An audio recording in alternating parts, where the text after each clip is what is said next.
যুক্তরাষ্ট্রে তীব্র শীত ও তুষার ঝড়ে বাড়ছে মৃত্যু।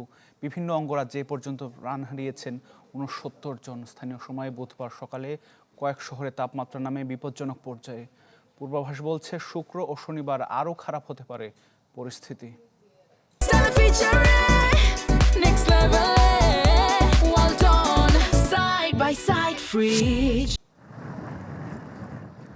তীব্র শীত ও তুষার ঝড়ে বিপর্যস্ত যুক্তরাষ্ট্রের বিভিন্ন অঙ্গরাজ্য।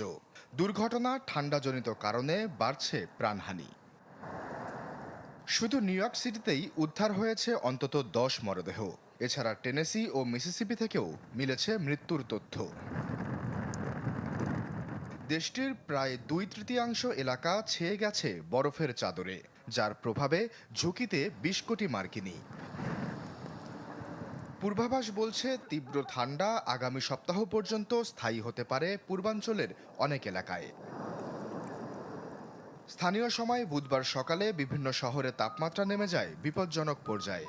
শুক্র ও শনিবার আরও খারাপ পরিস্থিতির আশঙ্কা করা হচ্ছে।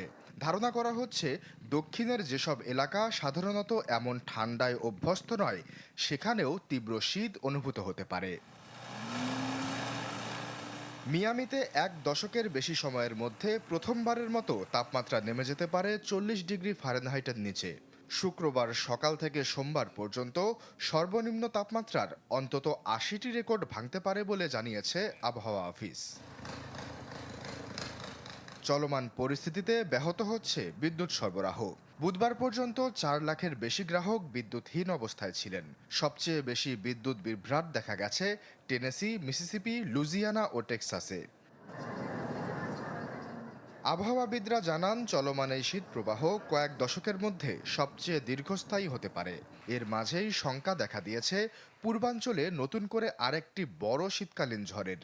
শুক্রবার রাত থেকে রোববার রাত পর্যন্ত এই ঝড়ের প্রভাব পড়তে পারে ক্যারোলাইনা উপকূল, দক্ষিণ ভার্জিনিয়া এবং পূর্ব উপকূলের বিস্তীর্ণ এলাকায়। আশ্বাস চৌধুরী, চ্যানেল 24।